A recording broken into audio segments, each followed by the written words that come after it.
नमस्कार भाई माने मु आपण कथावाचक रवि आपण मानक स्वागत करुच्ची आउ गोटे नुआ एपिसोड को आम मैंने शुणुले जुलूस पवन द्वारा लिखित कहानी एड्रिफ्ट इन द पैसिफिक रो ओडिया अनुवाद सागर अभियान। आज हूँ यार शेष भाग। यही शेष भागरे पूर्व भागरे आम मैंने शुणिथिले जे पिला माने जने स्त्री लोकन को जंगलर बुदा अडुआरे पाइछन्ति अचेत अवस्था एवं तांकु नहीं से गुंफा को जाइछन्ति। एबे आमे आगु को सुनिबा। स्त्री लोक जन को सचेत कराइबा लगी पिला माने प्राणप्राणे लागि गले। किए पंखा कला, किए पानी छिंचिला, किए देहमुंडा आउंसी देला। किछि समय परे तांको चेता फेरी आसला। से टिके सुस्थ होई बसिले, टिके कॉफी खाइले। जीवन फेरी पाइथिबारु पिला मानकु खूब प्रशंसा कले। एते दिन पर निज मध्य जने वयस्क लोक को पाई पिला माने भी भारी खुशी हेले। संध्या बेले समस्ते एकाठी होई खाई बसिले। खाऊ खाऊ भद्र महिला जनक निजर कहानी सुनाइले। तांको कथार सारांश होउची से जने अमेरिकार भद्र महिला। तांकर पूर्ण नाम होउची कैथरीन रेड्डी, किंतु तांको समस्ते केट बोली डाकंती। सान फ्रांसिस्को बंदररू सेभार नामक गोटे जहाज रे बसी से चिली देश को जाउथले। जहाज रे बहुत यात्री थिले। प्रथमे किछि दिन जलयात्राटा बहुत आनंदरे कटिगला, किंतु हठात दिने मझी तरिया गोटे भयानक घटना घटिला। जहाजर केते जन विद्रोही नाविक हठात कैप्टेन को आक्रमण करी प्राणरे मारदेले। वालस्टन नामक जने नाविक विद्रोही मानक नेता, ता सहित ब्रांड, रॉक, हेनली, कुक, फवर्स, कोप आउ पाइक बोली 7 जन नाविक थांती। लोक गुड़ाक देखा गोटाए गोटाए राक्षस भाया, देहरे बहुत बल, स्वभाव ठीक पिशाच परी। नरहंता गुड़ाक एगुड़ाक पूर्वर जलदस्यु थिले। कौनसी प्रकार से जहाज रे नाविक रूपे काम पाइथिले। कैप्टेन को हत्या करिया परे समग्र जहाजटा सेमानकर हस्तगत होइगला। तापरे सेमाने जहाजर अन्यान्य कर्मचारी और यात्री मानक हत्या करी सेमानक सबु धनरत्न लुटि नेले। खाली केट आउ जहाजर प्रधान मेट इभांस को न मारी छाड़ दे थांती। इभांस को न मारिबार कारण हैला दस्यु मानक मध्यरु काहारी को जहाज चलाइबा जणा नाही। इभांस नथिले मझी दरिया जहाजटा को नेकी सेमाने कोउठी को जिबे। जेते दूर मने हैला सेमानक गंतव्य स्थान रे जहाज पहुंचिया परे सेमाने इभांस आउ केट को हत्या करिवे। सेमाने इभांस को हुकुम देले जे जहाजटा को नेई से दक्षिण अमेरिका बदल रे दक्षिण आफ्रिका को चलंतु। सेमाने दक्षिण आफ्रिका रे कृतदास व्यवसाय करिवे। इभांस बिचारा करिवे कौन? हुकुम न मानले प्राण जीव। जहाज चल थाए। हठात कौन हैला केजानी जहाज रे निया लागि गला।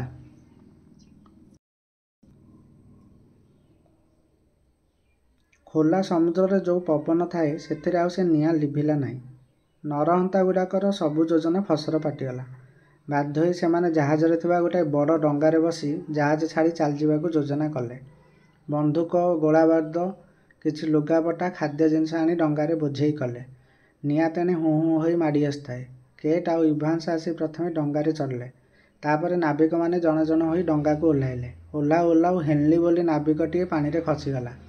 एति बेले ताकू आउ रक्षा किए करुछि? सेटा पानी रे बुड़ी जिवा आगरु ताकू समुद्रर माछ माने चाहू चाहू टाणी नेले। जो मानक सहित हाथ मिसाई से असहाय यात्री मानक हत्या करथिला, पापरे भागीदार होइथिला, सेमानक पाटिरु ता पई आहा पदटिए भी बाहरला नाही। केते निष्ठुर ए दस्यु माने। दुनियार खराब लोकंक स्वभाव एया। सेमानक स्वार्थटा ही बड़। सेगुड़ाक संपदर बंधु, विपदर बंधु नुहंती। जहा हो जहाजटा छाड़ी डंगा चल थाए। समस्तंकर आशा थिला शीघ्र स्थलभागरे पहुँचबे, किंतु 2 दिन 2 राति कटिगला पछे स्थलभागर देखा दर्शन मिलला नहीं। से दिन 15 अक्टोबर मन थिबो। एई दिन डोनगान दल झड़ वर्षा खाई हैरान होइथिले। हठात गोटाए तोफान उठिला समुद्र रे। समुद्र ढेउटा डंगारे पड़िला उठिला। तोफान मुहरे पड़ी डंगाटी आसी एही द्वीपरे पिटी होइगला, किंतु कूलरे लागिया पूर्वरु पानी भितरे लुचि रहिथा गोटे पत्थर रे धक्का खाई डंगाटार आग मंगटा पूरापूरी भांगीगला। वालस्टन प्रभृति डंगाटा को कौन मते भसाई रखा चेष्टा करछंती। एति बेले गोटाए बड़ लहरी आसी चाहू चाहू डंगाटी को शून्य शून्य टेकी नहीं कूल उपरे कचाड़ी देला। अवस्था जहाँ होइतो कल्पना करवा कथा। किए कुआडे छिंचाड़ी होई पड़ले। केट जाई दूलरे कूल बाली उपरे पड़ले। तांकर चेता बुड़ीगला। ଅଚେତ ଅବସ୍ଥାରେ ବହୁତ ସମୟ ପଡ଼ିଲା ପରେ ତାଙ୍କର ଚେତା ଫେରିଲା। ସେ ଉଠିବାକୁ ଚେଷ୍ଟା କରୁଛନ୍ତି। ଏ ସମୟରେ ୱାଲଷ୍ଟନ୍ର ପାଟି ଶୁଭିଲା। କଥାଭାଷାରୁ ସେ ଜାଣିବାକୁ ପାଇଲେ ଯେ ଦସ୍ୟୁମାନେ ସମୁଦ୍ରରେ ଭାସି ଯାଇ ନାହାନ୍ତି। ସେମାନଙ୍କର ବନ୍ଧୁକ ଆଉ ଗୋଳାବାରୁଦ ମଧ୍ୟ ନଷ୍ଟ ହୋଇନାହିଁ। ଇଭାନ୍ସକୁ କୋପ୍ ଆଉ କୁକ୍ ନାମକ 2 ଜଣ ଦସ୍ୟୁ ବାନ୍ଧି ରଖିଛନ୍ତି। ଖାଲି ଫବର୍ସ ଆଉ ପାଇକ୍ 2 ଜଣ ବିଶେଷ ଆହତ ହୋଇ ବହୁ ସମୟ ଧରି ଡଙ୍ଗା ପାଖରେ ପଡ଼ିଥିଲେ। ସେମାନଙ୍କୁ ଖୋଜାଖୋଜି କରି ପାଇବା ପରେ ଅନ୍ୟମାନେ ସେ 2 ଜଣଙ୍କୁ ଟେକି ନେଇ ଅନ୍ୟ କେଉଁଠିକୁ ଯାଉଛନ୍ତି। କେଟ୍ ସେମାନଙ୍କୁ ଦେଖିବାକୁ ପାଇନାହାନ୍ତି। ଦସ୍ୟୁମାନେ ଚାଲି ଚାଲି ଯାଉଛନ୍ତି ଦେଖି କେଟ୍ ପ୍ରାଣ ବିକଳରେ ବିପରୀତ ଦିଗରେ ଦୌଡ଼ିବାକୁ ଲାଗିଲେ। ସେ ଭାବିଥିଲେ ଦସ୍ୟୁମାନଙ୍କ ଅତ୍ୟାଚାର ସହିବା ପରିବର୍ତ୍ତେ ବରଂ ଦ୍ୱୀପରେ ପଡ଼ି ଅଖିଆ ଅପିଆ ଅବସ୍ଥାରେ ମରିଯିବା ଭଲ। ସେ ପ୍ରାଣ ବିକଳରେ ଦୌଡ଼ୁଥିଲେ। ତାଙ୍କର ଏତିକି ମନେ ଅଛି। ତାପରେ କ'ଣ ହେଲା ସେ କହିପାରିବେ ନାହିଁ। ଚେତା ଫେରିପାଇ ସେ ଦେଖନ୍ତି ତ ଫରାସୀ ଗୁମ୍ଫାର ପିଲାଏ ତାଙ୍କର ଶୁଶ୍ରୂଷା କରୁଛନ୍ତି। କେଟ୍ଙ୍କର ଏହି ବର୍ଣ୍ଣନା ଶୁଣି ପିଲାମାନେ ଭାରି ଭୟଭୀତ ହୋଇଗଲେ। ଏପର୍ଯ୍ୟନ୍ତ ନାନା ପ୍ରକାର ବିପଦ ପଡ଼ିଥିଲା, କିନ୍ତୁ ଦସ୍ୟୁଙ୍କ ମୁହଁରେ ସେମାନେ ପଡ଼ିନଥିଲେ। ଅଜଣା ଦ୍ୱୀପରେ ସେମାନେ ଥିଲେ ସର୍ବେସର୍ବା। ନିରାପଦରେ ଜୀବନ କଟିଯାଉଥିଲା। ଏଥର କିନ୍ତୁ ଆଉ ନିଶ୍ଚିତ ହୋଇ ବସିଲେ ଚଳିବନି। 7ଟା ନରହନ୍ତା ଆସି ଦ୍ୱୀପରେ ରହିଲେଣି। ସେଗୁଡ଼ାଙ୍କଠାରେ ଦୟାମାୟା ବୋଲି କିଛି ନଥିବ। ସେମାନେ ତ ଯେକୌଣସି ପାପ କାମ କରିପାରନ୍ତି। ପିଲାମାନଙ୍କ ଖବର ପାଇବା ପରେ ସେମାନେ ଆଉ ତାଙ୍କୁ ନ ମାରି ଛାଡ଼ିବେ? ପିଲାମାନଙ୍କୁ ମାରିଲେ ତ ସେମାନଙ୍କ ଖାଦ୍ୟପେୟ, ଯନ୍ତ୍ରପାତି ଓ ହାତ ହତିଆର ସବୁ ମିଳିଯିବ। କେଟ୍ କହିଲେ, କିଛି ଗୋଟେ ଉପାୟ ବାହାର ନ କରିବା ପର୍ଯ୍ୟନ୍ତ ପିଲାମାନେ ଆଉ ବାହାରକୁ ଯାଇ ବୁଲିବା ଠିକ୍ ହେବ ନାହିଁ। ଡୋନଗାନ୍ ପ୍ରଭୃତି ଅଲଗା ରହୁଛନ୍ତି ବୋଲି ଶୁଣି ସେ କହିଲେ, ଏ ବଡ଼ ବିପଦ କଥା। ସେମାନେ ଏ ଦସ୍ୟୁଙ୍କ କଥା ଜାଣନ୍ତି ନାହିଁ। ଏମାନେ ନିଶ୍ଚିନ୍ତ ବୁଲିବେ। ଦୁର୍ଭାଗ୍ୟବଶତଃ ଯଦି ୱାଲଷ୍ଟନ୍ ଦଳର ଲୋକେ ତାଙ୍କୁ ଦେଖନ୍ତି ତାହେଲେ ସର୍ବନାଶ। ସେମାନେ ପିଲା 4ଟାଙ୍କୁ ଧରିବେ, ତାଙ୍କରିଠାରୁ ଫରାସୀ ଗୁମ୍ଫା କଥା ବୁଝିଦେବେ। ଆଉ କାହାକୁ ରକ୍ଷା ମିଳିବ ନାହିଁ। ବ୍ରାଣ୍ଡ କହିଲା, ଆଚ୍ଛା ମାଉସୀ, ଆମେ ଯଦି ଯାଇ ଡୋନଗାନ୍କୁ ଏସବୁ ଖବର ଦେଇଦେବୁ? ଖବର କ'ଣ ଦେବ? ତାକୁ ଗୁମ୍ଫା ଭିତରକୁ ଡାକିକି ନେଇ ଆସ। କିନ୍ତୁ ତୁମେ ଯିବ କିପରି? ୱାଲଷ୍ଟନ୍ ଲୋକ ଯଦି ତୁମକୁ ଦେଖିଦେବେ ତାହେଲେ ସବୁ ଭଣ୍ଡୁର ହୋଇଯିବ। ନାଇଁ ମାଉସୀ, ଆମେ ଦିନରେ ଯିବୁ ନାହିଁ, ରାତିରେ ଯିବୁ। ରାତାରାତି ସ୍ୱର ଶବ୍ଦ ନ କରି ଡଙ୍ଗା ଛାଡ଼ିଦେବୁ। ଡଙ୍ଗାରେ ଯିବ କେଉଁଠିକି? ଡୋନଗାନ୍ ଆଉ ତା ସାଥୀମାନେ କେଉଁଠି ରହୁଛନ୍ତି ତମେ ତାହା ଜାଣିଛ କି? ସେ ହ୍ରଦ ଆରପଟେ ପୂର୍ବ ଉପକୂଳ ବା ନଈ କୂଳରେ କେଉଁଠି ରହୁଥିବେ। ଦେଖିବା ଚେଷ୍ଟା କରାଯାଉ। କେଟ୍ ମାଉସୀ କହିଲେ, ସବୁ ବଡ଼ ସାବଧାନରେ କରିବ। ସେଦିନ ରାତାରାତି ବ୍ରାନ୍ତ ଆଉ ମୋକୋ ଡଙ୍ଗା ନେଇ ହ୍ରଦ ଆରପାଖକୁ ଚାଲିଲେ। ଘନ ଅନ୍ଧାର ରାତି। ମୁହଁକୁ ମୁହଁ ଦେଖାଯାଉ ନାହିଁ। ଡଙ୍ଗାରେ ଦୀପ ନାହିଁ, ବତୀ ନାହିଁ। ହ୍ରଦ ଭିତରେ ଶିଆର କାଟି ତରତର ହୋଇ ଆଗକୁ ଚାଲିଛନ୍ତି। ଡଙ୍ଗାଟି ଧୀରେ ଧୀରେ ନଈ ସୁଅରେ ଆସି ପଡ଼ିଲା। ପୂର୍ବରୁ ସେଇ ନଈଟା। ବ୍ରାନ୍ତ ମୋକୋକୁ ଚୁପ୍ ଚୁପ୍ କରି କହିଲା, ମୋକୋ, ଟିକେ ସାବଧାନ। ତୁ ନଦୀର ଏ କୂଳକୁ ଚାହିଁଥା, ମୁଁ ଆର କୂଳକୁ ଚାହିଁଛି। ନଈ କୂଳେ କୂଳେ ଡଙ୍ଗା ଚାଲିଛି। କିଛି ବାଟ ଗଲା ପରେ ବ୍ରାନ୍ତ ମୋକୋକୁ ଡାକି କହିଲା, ଦେଖ, ସେଇଠି ନିଆଁ ଜଳୁଛି ଦେଖେ। ହଁ ତ, ସେଠି କେହି ଅଛି। ମଣିଷ ନଥିଲେ ନିଆଁ କିଏ ଜାଳିବ? ଆଉ ତାହେଲେ ସେ ପାଖରେ ଓହ୍ଲାଇବା, ଡଙ୍ଗାଟି ସେଇଠି ଲଗେଇବା।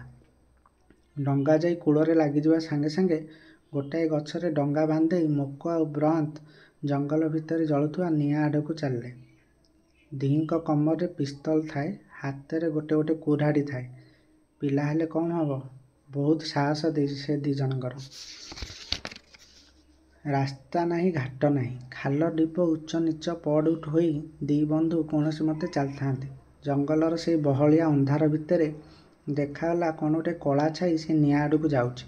ବ୍ରାନ୍ତ ମନରେ ସନ୍ଦେହ ହେଲା। ସେ ମୋକୋକୁ କିଛି ନ କହି ଟିକିଏ ଜୋରରେ ଆଗକୁ ପାଦ କାଢ଼ି ସେଇ କଳା ଛାଇ ଆଡ଼କୁ ଦୌଡ଼ିଗଲା। ବ୍ରାନ୍ତ ଦୌଡ଼ୁଥିବା ଦେଖି ମୋକୋ ବି ତା ପଛେ ପଛେ ଦୌଡ଼ିଲା। ଉଭୟେ ନିଆଁର ପାଖାପାଖି ହୋଇଗଲେଣି। ଏତିକିବେଳେ ହଠାତ୍ ଏକ ବିରାଟ ଚିତ୍କାରରେ ଏଦିଗ ଦିଗନ୍ତ କମ୍ପିଗଲା। ନିଆଁ ପାଖରେ ଦେଖାଗଲା କିଏ ଜଣେ କମ୍ବଳ ଘୋଡ଼େଇ ହୋଇ ଶୋଇଛି, ଆଉ ତାକୁ ମାଡ଼ି ବସିଛି ଗୋଟେ ମସ୍ତବଡ଼ ଚିତାବାଘ। ବ୍ରାନ୍ତ ହାତର ଧାରୁଆ କୁରାଢ଼ୀ ଚମକି ଉଠିଲା, ଆଉ ପର ମୁହୂର୍ତ୍ତରେ କୁରାଢ଼ୀ ଯାଇ ବସିଗଲା ବାଘଟାର ଠିକ୍ ମଝି ତାଳୁରେ।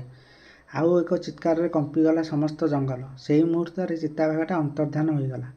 ବ୍ରାନ୍ତ ଧାଇଁ ଯାଇ କମ୍ବଳଟାକୁ ଟେକି ଦିଏ ତ କମ୍ବଳ ତଳେ ଯେ ପଡ଼ିଛି ସେ ଅନ୍ୟ କେହି ନୁହେଁ, ସେ ହେଉଛି ତାର ସେଇ ବିପ୍ଳବୀ ବନ୍ଧୁ ଡୋନଗାନ୍। କିଛି ଦୂର ଛାଡ଼ି ଅନ୍ୟ 3 ଜଣ ପିଲା ମଧ୍ୟ ଶୋଇଛନ୍ତି। ଏଭଳି ଅପ୍ରତ୍ୟାଶିତ ଭାବରେ ଭେଟ ହୋଇ 2 ବନ୍ଧୁ ପରସ୍ପରକୁ କୁଣ୍ଢାଇ ପକାଇଲେ। ଡୋନଗାନ୍ କହିଲା, ତୁ ଆଜି ମୋ ପ୍ରାଣ ରକ୍ଷା କଲୁ ଭାଇ। ମୋତେ ସେ ବାଘଟା ଖାଇଥିଲା। କୃତଜ୍ଞତାରେ ଛଳଛଳ ହୋଇଗଲା ତାର ଆଖି। ବ୍ରାନ୍ତ ମୁହଁରୁ କଥା ବାହାରିଲା ନାହିଁ। ଏତେ ବଡ଼ ଏକ ପରୋପକାର କରିଥିବାରୁ ସେ ବି ଟିକେ କାନ୍ଦି ପକାଇଲା। ଏ ଭିତରେ ଆଉ 3 ଜଣ ପିଲା ନିଦରୁ ଉଠି ପଡ଼ିଲେଣି। ମୋକ ବି ଆସି ପହଞ୍ଚିଗଲା। ଦେଖାଗଲା ଡୋନଗାନର ବିଶେଷ କିଛି କ୍ଷତି ହେଇନାହିଁ, କାରଣ ସେ ଗୋଟେ ବଡ଼ କମ୍ବଳ ଘୋଡ଼େଇ ଶୋଇଥିଲା। ଖାଲି ତାର କାନ୍ଧ ପାଖରେ ବାଘର ପଞ୍ଜା ଟିକିଏ ବାଜି ରକ୍ତ ବାହାରୁଥିଲା। ବିଶେଷ କଥାଭାଷା ହେବା ପାଇଁ ବେଳ ନଥିଲା। ବ୍ରାଣ୍ଡ ଠିକେ ଠିକେ ସବୁ କଥା ଶୁଣାଇ ଦେଲା। ଡୋନଗାନ ଆଉ ତାର ସାଥୀମାନଙ୍କ ମନରେ ଦ୍ୱିଧାଦ୍ୱନ୍ଦ୍ୱର ପ୍ରଶ୍ନ ଉଠିଲା ନାହିଁ। କାଳ ବିଳମ୍ବ ନ କରି ସେମାନେ ସମସ୍ତଙ୍କ ଜିନିଷପତ୍ର ଆଣି ଡଙ୍ଗାରେ ଲଦିଦେଲେ। ଆସିଲା ବେଳେ ନିଆଁଟାକୁ ଲିଭାଇ ଦେଇ ଆସିଲେ। ରାତି ପାହିବା ପୂର୍ବରୁ ଡଙ୍ଗା ଫେରିଆସିଲା ଫରାସୀ ଗୁମ୍ଫା ପାଖକୁ। ଡୋନଗାନକୁ ଫେରିପାଇ ସମସ୍ତେ ଆନନ୍ଦିତ ହେଲେ। ସେହି ଦିନଠାରୁ ସମସ୍ତଙ୍କ ଭିତରେ ଏକ ବିରାଟ ପରିବର୍ତ୍ତନ ଦେଖାଗଲା। ସେହି ଦିନଠୁ ସମସ୍ତଙ୍କର ଏକ କଥା, ଗୋଟାଏ ମନ। ସମସ୍ତଙ୍କ ପାଇଁ ସମସ୍ତେ ବ୍ୟାକୁଳ। ପ୍ରତ୍ୟେକ କାମ କରିବା ପୂର୍ବରୁ ସମସ୍ତେ କେଟ୍ ମାଉସୀଙ୍କୁ ପଚାରି କଲେ। କେଟ୍ ମାଉସୀ ପିଲାମାନଙ୍କୁ ପୁଅ ପୁତୁରାଠାରୁ ବହୁତ ସ୍ନେହ କରନ୍ତି। କେଟ୍କୁ ପାଇ ପିଲାମାନେ ନିଜ ମାଆଙ୍କୁ ପାଇଲା ପରି ଅନୁଭବ କଲେ। ଆଚ୍ଛା, ଆପଣମାନେ ଭାବୁଥିବେ ବ୍ରାଣ୍ଡ ଯେଉଁ ଘୁଡ଼ିଟା ତିଆରି କରିଥିଲା ସେଇଟା ତ ଉଡ଼ା ହେଲା ନାହିଁ, ସେ ଏତେ ପରିଶ୍ରମ କରିଥିଲା କାହିଁକି? କଥା କ'ଣ କି, କେଟ୍ ମାଉସୀ କହିଲେ, ଯଦି ଘୁଡ଼ିଟା ଉଡ଼ାଇବ ତେବେ ୱାଲଷ୍ଟନ୍ ଲୋକ ନିଶ୍ଚୟ ଘୁଡ଼ି ଦେଖିବାକୁ ପାଇବେ। ଘୁଡ଼ି ଦେଖିଲେ ସେମାନଙ୍କ ମନରେ ସନ୍ଦେହ ଆସିବ। ସେମାନେ ଏ ପାଖକୁ ଆସି ସବୁ ଦେଖାଚାହାଁ କରିବେ। ଫରାସୀ ଗୁମ୍ଫା ଖବର ସେମାନେ ସହଜରେ ଜାଣିଯିବେ। ତେଣୁ ବ୍ରାଣ୍ଡ ଆଉ ଅନ୍ୟମାନେ ଯାଇ ଘୁଡ଼ିଟାକୁ କାଟି ଆଣିଲେ। ପିଲାମାନଙ୍କୁ ତାଗିଦ କରି ଦିଆହେଲା, ସେମାନେ କେହି ହେଲେ ଗୁମ୍ଫା ବାହାରକୁ ବାହାରିବେ ନାହିଁ, ପାଟିତୁଣ୍ଡ କରିବେ ନାହିଁ। ତେଣୁ ଫରାସୀ ଗୁମ୍ଫାକୁ ଲାଗି ଯେଉଁ ନୂଆ ଗୁମ୍ଫାଟା ଖୋଳା ହେଇଥିଲା ସେଇଟାକୁ ସଫାସୁତୁରା କରି ପିଲାମାନେ ଅଧିକାଂଶ ସମୟ ତାରି ଭିତରେ ରହିଲେ। ଦୁଇ ଗୁମ୍ଫାକୁ ଯୋଗ କରୁଥିବା ସୁଡ଼ଙ୍ଗ ପାଖରେ ଆହୁରି କେତେଟା ଛୋଟ ଛୋଟ ଗୁପ୍ତ କୋଠରୀ ପ୍ରସ୍ତୁତ କରାଗଲା। ଯଦି କେତେବେଳେ ବିପଦ ଆସେ ତେବେ ସେଗୁଡ଼ାକ କାମରେ ଲାଗିବ। ବଡ଼ ବଡ଼ ପିଲାମାନେ ପ୍ରତି ରାତିରେ ବାହାରକୁ ଆସି ଗୁମ୍ଫା ଚାରିପାଖ ପରୀକ୍ଷା କରିନିଅନ୍ତି। ଏପରି ଭାବରେ କିଛି ଦିନ କଟିଗଲା।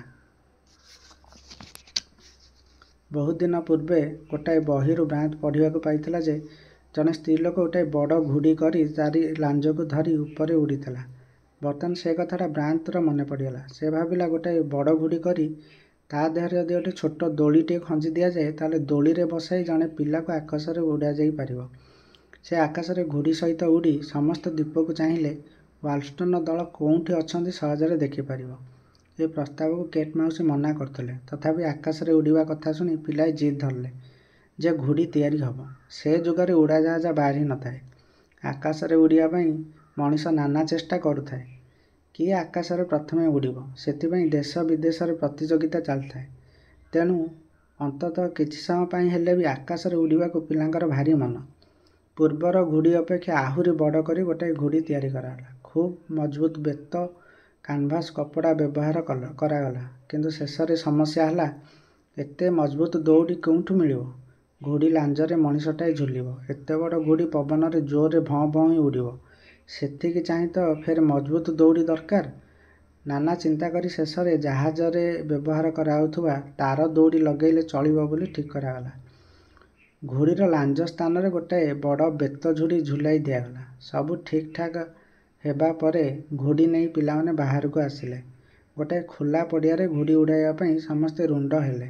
ବ୍ରାଣ୍ଡ କହିଲା, ଦେଖ ଭାଇ, ଆମ ଭିତରୁ କାହାରି ଓଜନ 1.5 ମହଣରୁ ବେଶୀ ହେବ ନାହିଁ। ତେଣୁ ଆମ ଭିତରୁ ପିଲାଟିଏ ଝୁଡ଼ିରେ ବସି ଘୁଡ଼ି ସହିତ ଉଡ଼ିବା ପୂର୍ବରୁ ପ୍ରଥମେ ଝୁଡ଼ିରେ 1.5 ମହଣ ଓଜନର ପଥର ରଖି ଘୁଡ଼ି ଉଡ଼ାଇବା। ଘୁଡ଼ି ଯଦି ଠିକ୍ ଉଡ଼ିବ ତାହେଲେ ଯାଇ ଆମେ ଝୁଡ଼ିରେ ବସିବା, ନହେଲେ ଉପରୁ ଯଦି ପଡ଼ିବା ନା ତାହେଲେ ଆଉ ପ୍ରାଣ ରହିବନି। ପ୍ରଥମେ ଝୁଡ଼ିରେ 1.5 ମହଣର ଓଜନର ପଥର ରଖି ଘୁଡ଼ିଟାକୁ ଉଡ଼ାଗଲା। ଘୁଡ଼ିଟା ଖୁବ୍ ସୁନ୍ଦରରେ ଉଡ଼ିଲା। ତାପରେ ଗୁଡ଼ିଟିକୁ ତଳକୁ ଓହ୍ଲାଇ ଦିଆଗଲା। ଏଥର କିଏ ଜଣେ ପିଲା ବସିବା କଥା। ସମସ୍ତେ କହିଲେ, ମୁଁ ବସିବି, ମୁଁ ବସିବି। ପିଲାଙ୍କ ଭିତରେ କଳିଗୋଳ ଆରମ୍ଭ ହୋଇଗଲା। ବ୍ରାଣ୍ଡ ଖୁବ୍ ପାଟିଟାଏ କରି କହିଲା, ଆରେ କାହିଁକି ମିଛରେ ରଡ଼ି ଛାଡ଼ିଛ ଶୁଣେ? ପଥର ସିନା ଉଡ଼ିଲା, ମଣିଷ ଉଡ଼ିବାକୁ ହେଲେ ଖୁବ୍ ସାହସ ଆଉ ଖୁବ୍ ଧୈର୍ଯ୍ୟ ଦରକାର। ଜୀବନ ମରଣ କଥା। କାହାରି ମରିବା ପାଇଁ ସାହସ ଅଛି କହିଲ? ଜ୍ୟାକ୍ ସେଇ ପାଖରେ ଛିଡ଼ା ହୋଇଥାଏ। ସେ ସାଙ୍ଗେ ସାଙ୍ଗେ କହିଲା, ମୋର। ମୁଁ ଯେଉଁ ପାପ କରିଛି ତାର ପ୍ରାୟଶ୍ଚିତ୍ତ ଶୀଘ୍ର ହେଇଯିବ। ଏକଥା ଶୁଣି ପିଲାମାନେ ଚମକି ଉଠିଲେ। ଜ୍ୟାକ୍ କି ପାପ କରିଛି? ସେ କାହିଁକି ମରିବା ପାଇଁ ଏପରି ବ୍ୟସ୍ତ ହେଉଛି? ତୁ ଏମିତି କି ପାପ କରିଛୁ କିରେ ଜ୍ୟାକ୍? କ'ଣ ମରଣ ହିଁ ତୋ ପାପର ପ୍ରାୟଶ୍ଚିତ୍ତ? ଡୋନଗାନ ପଚାରିଲା। ଏତିକିରେ ଜ୍ୟାକ୍ର ଆଖି ଛଳଛଳ ହୋଇ ଆସିଲା। ତଥାପି ସେ ଦୃଢ଼ ଗମ୍ଭୀର ସ୍ୱରରେ କହିଲା, ଶୁଣ ଭାଇ, ମୁଁ ଆଜି ସବୁ ଗୁପ୍ତ କଥା ଖୋଲି କହିଦେଉଛି। ମୋତେ କ୍ଷମା କରିବ। ବ୍ରାଣ୍ଡର ମୁଣ୍ଡ ତଳକୁ ନଇଁଗଲା। ସେ ହଁ କି ନା କ'ଣ କହିବ ଠିକ୍ କରିପାରିଲା ନାହିଁ। ଜ୍ୟାକ୍ ପୂର୍ବ ପରି ଦୃଢ଼ ଗମ୍ଭୀର ସ୍ୱରରେ କହିଲା, ହଁ ଡୋନଗାନ, ମୁଁ ଯେଉଁ ପାପ କରିଛି ତାରି ପ୍ରାୟଶ୍ଚିତ ମୁଁ ପ୍ରଥମେ ମାରାତ୍ମକ ଘୁଡ଼ିରେ ବସିବା ଉଚିତ ହେବ। ତୁମମାନେ ଜାଣିନାହଁ, ଆମର ଏହି ନିର୍ବାସିତ ଜୀବନ ପାଇଁ ମୁଁ ହିଁ ଦାୟୀ। ମୋରି ଯୋଗୁଁ ଆମେ ଆଜି ଏତେ ଦୁଃଖ କଷ୍ଟ ପାଉଛୁ। ଏହା ଶୁଣି ଅନ୍ୟମାନେ ଅବାକ୍ ହୋଇଗଲେ। ଡୋନଗାନ ପଚାରିଲା, ଆରେ ତୁ ଏସବୁ କ'ଣ କହୁଛୁ? ଜ୍ୟାକ୍ କହିଲା, ଆମ ଜାହାଜ ଅନ୍ଧାର ରାତିରେ ଅକ୍ଲାଣ୍ଡ ବନ୍ଦର ଛାଡ଼ି ସମୁଦ୍ର ଭିତରେ କାହିଁକି ପଶିଗଲା ଜାଣିଛ? ସେଦିନ ରାତିରେ ତୁମେ ସବୁ ନିଘୋଡ଼ ନିଦରେ ଶୋଇଛ। ମୁଁ ନିହାତି ବୋକାଙ୍କ ପରି ଯାଇ ଜାହାଜର ଦଉଡ଼ି ଫିଟାଇ ଦେଲି। ଭାବିଥିଲି ବଢ଼ିଆ ମଜା ହେବ। ସେଦିନ ମୁଁ ଖେଳୁ ଖେଳୁ ଯାହା କରିଥିଲି ତାର ଫଳ ଏତେ ନିଷ୍ଠୁର ହେବ ବୋଲି ମୁଁ ବୁଝିପାରିନଥିଲି। କିନ୍ତୁ ପବନ ବେଗରେ ଜାହାଜଟା ଯେତେବେଳେ ବନ୍ଦରରୁ ବାହାରି ମହାସାଗରରେ ପଶିଗଲା ସେତେବେଳେ ମୁଁ ଏମିତି ଡରିଗଲି ଯେ ମୋ ପାଟିରୁ ଆଉ କଥା ବାହାରିଲା ନାହିଁ। ପାଟି କରି ତୁମକୁ ଡାକି ପାରିଲି ନାହିଁ। ମୁଁ କାଠ ଭଳିଆ ଠିଆ ହୋଇ ଜାହାଜର ଏ ଗତିବିଧି ଦେଖୁଥିଲି ଆଉ ମନେ ମନେ ପ୍ରଭୁଙ୍କୁ ଡାକୁଥିଲି, ହେ ପ୍ରଭୁ ରକ୍ଷା କର। ଶେଷରେ ଜାହାଜ ଯେତେବେଳେ ଦୂରକୁ ହୁ ହୁ ହୋଇ ଭାସିଗଲା ସେତେବେଳେ ମୁଁ ଭୟରେ କିଛି ନ ଜାଣିଲା ପରି ମୁହଁ ଲୁଚାଇ ଶେଯରେ ଶୋଇପଡ଼ିଲି। ସେ ରାତି ସାରା ମୋ ଆଖିକି ଆଉ ନିଦ ନାହିଁ। କିନ୍ତୁ ମୁଁ ଯେଉଁ ମାରାତ୍ମକ ଅପରାଧ କଲି ସେ ଅପରାଧକୁ କିଏ କ୍ଷମା କରିବ? କହୁ କହୁ ଜ୍ୟାକ୍ କଇଁ କଇଁ ହୋଇ କାନ୍ଦି ଉଠିଲା।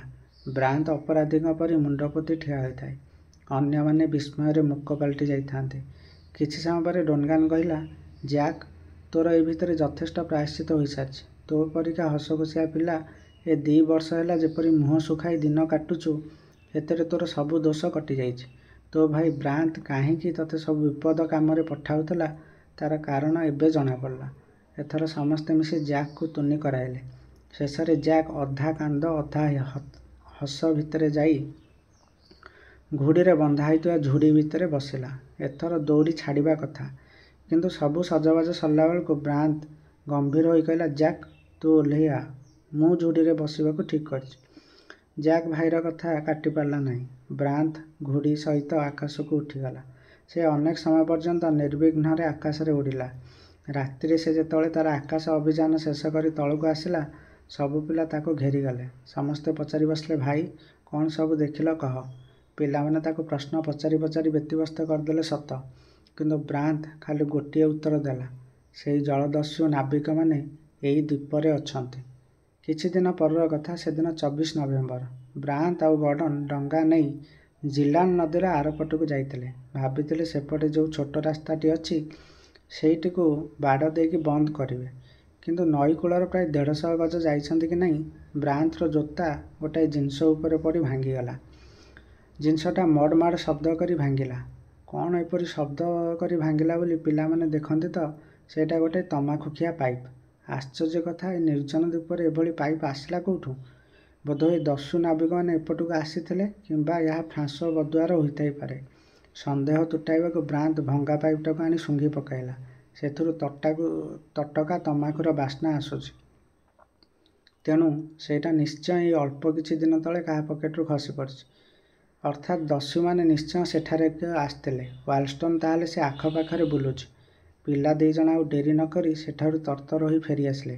ଗୁମ୍ଫାକୁ ଫେରି ସେମାନେ ଖବରଟି ଶୁଣାଇ ଦେବା କ୍ଷଣି ପିଲାଙ୍କ ଭିତରେ ଭୟ ଖେଳିଗଲା। ଦସ୍ୟୁଗୁଡ଼ାକ ଏ ପାଖରେ ଅଛନ୍ତି କେଉଁଠି, ନିଶ୍ଚୟ ଖୁବ୍ ପାଖରେ କେଉଁଠି ଲୁଚିଛନ୍ତି। ବୋଧହୁଏ ପିଲାଙ୍କୁ ସେମାନେ ଦେଖି ସାରିଛନ୍ତି। ଆଜି ରାତିରେ ହିଁ ଆସି ଆକ୍ରମଣ କରିବେ କି କ'ଣ।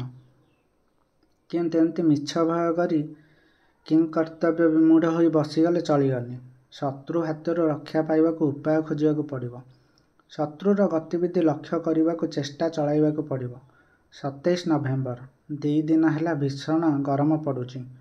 ସେଦିନ ସନ୍ଧ୍ୟାବେଳୁ ଝଡ଼ ବର୍ଷା ଆରମ୍ଭ ହୋଇଗଲା। ପିଲାମାନେ ଦୁଆର ବନ୍ଦ କରି ଗୁମ୍ଫା ଭିତରେ ବସିଛନ୍ତି। ଫ୍ୟାନ୍ଟା ହଠାତ୍ ଦୁଆର ପାଖକୁ ଧାଇଁଯାଇ କାହିଁ କେଜାଣି ଅତି ଜୋରରେ ଭୁକିବାକୁ ଲାଗିଲା। ତାପରେ ସେଇ ବର୍ଷାମୁଖର ଅନ୍ଧାର ରାତିକୁ ଚମକେଇ ଦେଇ ହଠାତ୍ ବାହାରେ ଗୋଟାଏ ବନ୍ଧୁକ ଫୁଟିଲା।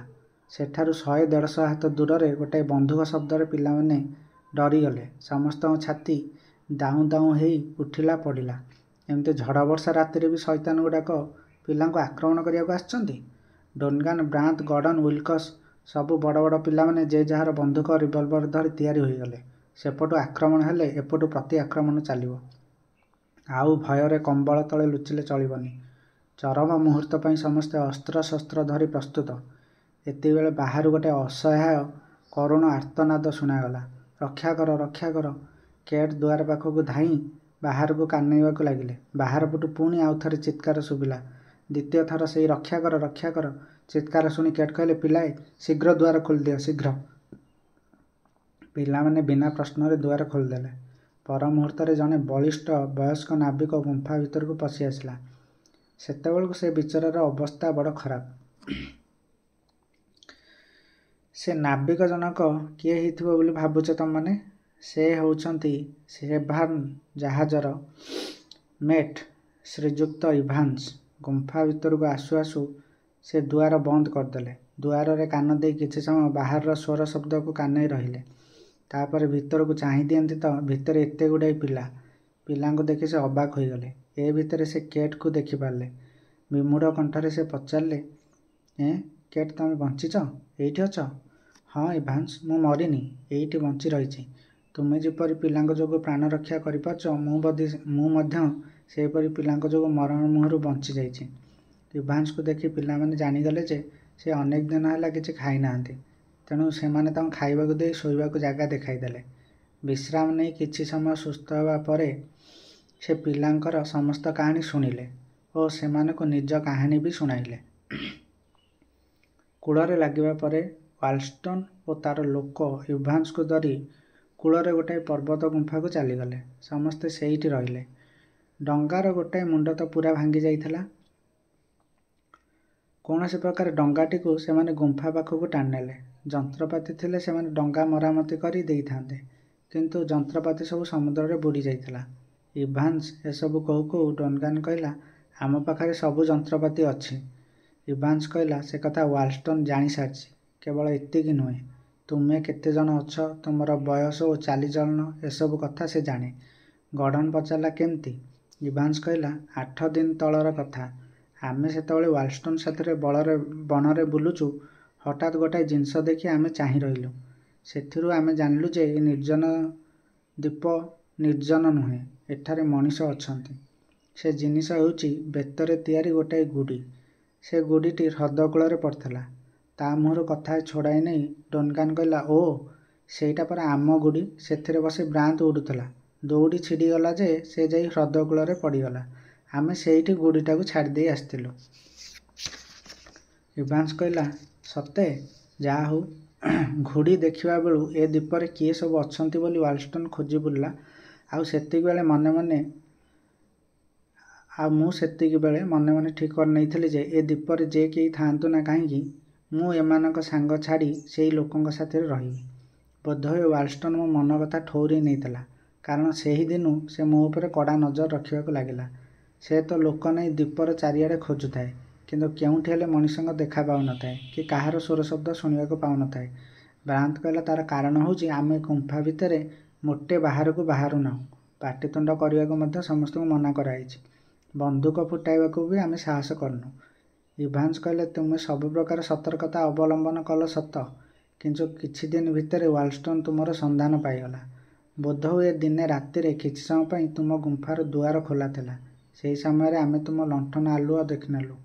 ଫଳରେ ତା ପରଦିନ ସକାଳୁ ସକାଳୁ ତୁମକୁ ଖୋଜି ବାହାର କରିବାକୁ ନିଜେ ୱାଲଷ୍ଟନ୍ ବାହାରି ପଡ଼ିଲା।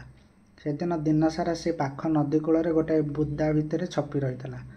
ବ୍ରାନ୍ତ କହିଲା, ହଁ, ସେଦିନ ଗର୍ଡ଼ନ ଓ ମୁଁ ସେ ପାଖରୁ ଗୋଟାଏ ତମାଖୁଖିଆ ପାଇପ୍ ପାଇଥିଲୁ। ଠିକ୍, ଇଭାନ୍ସ କହିଲା, ସେ ପାଇପ୍ଟା ହଜାଇ ଦେବାରୁ ୱାଲଷ୍ଟନ୍ ଖୁବ୍ ରାଗି ଯାଇଥିଲା।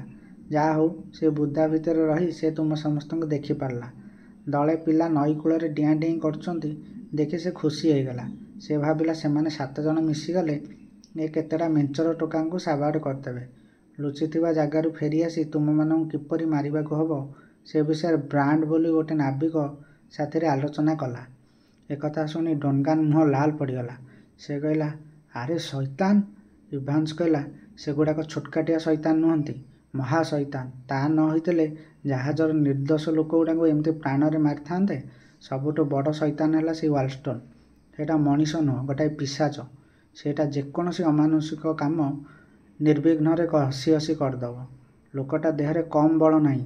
ହଁ, କ'ଣ କହୁଥିଲିଟି? ହଁ, ଆଜି ସକାଳ କଥା। ୱାଲଷ୍ଟନ୍ ତା ଦଳବଳ ନେଇ କେଉଁଠିକି ଯାଇଥିଲା କେଜାଣି, ୱାଲଷ୍ଟନ୍ ତାର ଦଳବଳ ନେଇ କେଉଁଠି କେଜାଣି ବାହାରିଥିଲା। ମୋତେ ଜଗି ରହିବାକୁ ମୋ ପାଖରେ ରକ୍ ଆଉ ଫୋବର୍ସ ବୋଲି 2 ଜଣ ନାବିକ ଗୁମ୍ଫାରେ ରହିଲେ।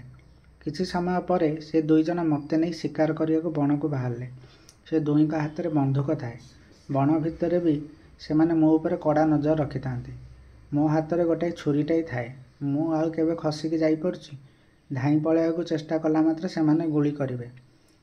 କ'ଣ ବୁଝିପାରୁଛ ନା ନାହିଁ ପିଲାମାନେ? ଯାହା ହଉ ଏମିତି 2 ଘଣ୍ଟା କଟିଗଲା। ଦିନ ସେତେବେଳକୁ 10ଟା। ହଠାତ୍ ଦଳେ ଗୁଆନୋକ ଆମ ହାବୁଡ଼ରେ ପଡ଼ିଲେ। ସେ 2 ଜଣ ବନ୍ଧୁକ ନେଇ ସେମାନଙ୍କୁ ଗୋଡ଼ାଇଲେ। ସେହି ସୁଯୋଗରେ ମୁଁ ବିପରୀତ ଦିଗକୁ ଧାଇଁ ଆସିଲି। ମୁଁ ପଳାଇଲି ଦେଖି ସେମାନେ ଶିକାର ଛାଡ଼ି ମୋତେ ଗୋଡ଼ାଇଲେ। ମୁଁ ପ୍ରାଣପଣେ ଧାଇଁଥାଏ। ଭାବିଲି ଏଥର ଧରା ପଡ଼ିଗଲେ ମରଣ ନିଶ୍ଚୟ। ତେଣୁ ମୁଁ ଆଉ କେଉଁଠି ବି ଅଟକିଲି ନାହିଁ। ସେମାନେ ମୋ ଉପରକୁ 2-4 ଥର ଗୁଳି ଚଳାଇଲେ। ରକ୍ଷା ହେଇଛି, ମୋ ଦେହରେ ଗୁଳି ବାଜିନି। ମୁଁ ଆଜି ଦିନ ସାରା ଧାଇଁଛି। କୋଉ କୋଉ ଇଭାନ୍ସ ହାଲିଆ ହୋଇଗଲେ। ଟିକେ ଦମ୍ ମାରି ସେ ପୁଣି କହିଲେ, ଏମିତି ଧାଉଁ ଧାଉଁ ସେପଟେ ସନ୍ଧ୍ୟା ହେଇଗଲା। ଭଗବାନଙ୍କ ଦୟା, ସନ୍ଧ୍ୟା ହଉ ହଉ ଆକାଶରେ ମେଘ ଦେଖାଗଲା। ଘଡ଼ଘଡ଼ି ଚଡ଼ଚଡ଼ି ମାରି ଝଡ଼ ବର୍ଷା ଆରମ୍ଭ ହୋଇଗଲା। ସେ ଦସ୍ୟୁ 2ଟା କିନ୍ତୁ ମୋ ପିଛା ଛାଡ଼ିଲେ ନାହିଁ। ଗୋଟାଏ ଗଛ ଗହଳି ସ୍ଥାନରେ ମୋ ଉପାୟ ନ ଦେଖି ଚୁପ୍ କରି ନଈରେ ପଶିଗଲି। ସେମାନେ ମୋତେ ଦେଖି ନାହାନ୍ତି। ମୁଁ ପହଁରି ପହଁରି କିଛି ବାଟ ପଳାଇଗଲି। କିନ୍ତୁ ଏ ଭିତରେ ବିଜୁଳି ମାରିଲା ଆଉ ବିଜୁଳି ଆଲୁଅରେ ସେମାନେ ମୋତେ ଦେଖିପାରି ମୋ ଉପରକୁ ଗୁଳି ଚଳାଇଲେ। ମୁଁ ଆଖି ପିଛୁଳାକେ ପାଣିରେ ବୁଡ଼ିଗଲି। ଭିତରେ ଭିତରେ ପହଁରି ଯାଇ ଆଉ ଗୋଟେ ସ୍ଥାନରେ ଉଠିଲି। ଶୁଣିଲି ସେମାନେ କୁହାକୁହି ହେଉଛନ୍ତି। ତାର ଠିକ୍ ମଝି ପିଠିରେ ଗୁଳିଟା ବଜିଲା। ପାପ ଗଲା, ପାଜିଟା ମରିଗଲା।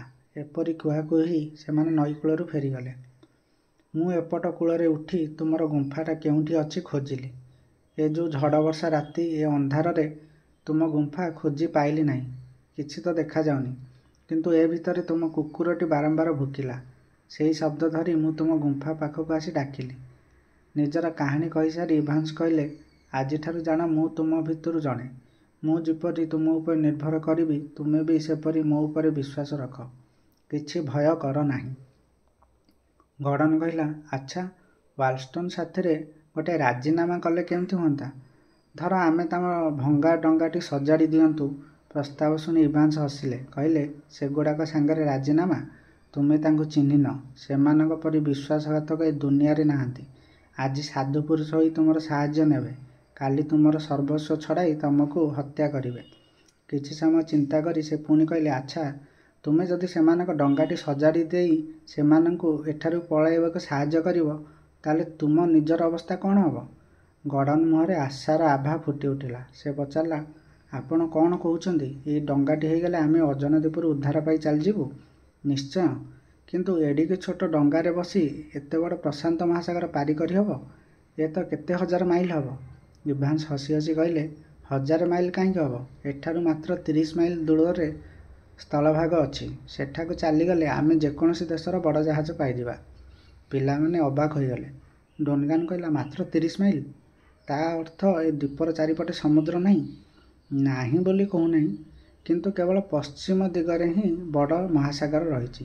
ଉତ୍ତର, ଦକ୍ଷିଣ ଓ ପୂର୍ବ ଦିଗରେ ସାମାନ୍ୟ ଜଳଭାଗ ରହିଛି। ସେ ଜଳଭାଗର ଗଭୀରତା ଖୁବ୍ କମ୍। ତୁମେ ସବୁ ବର୍ତ୍ତମାନ କେଉଁଠି ଅଛ ଜାଣିଛ?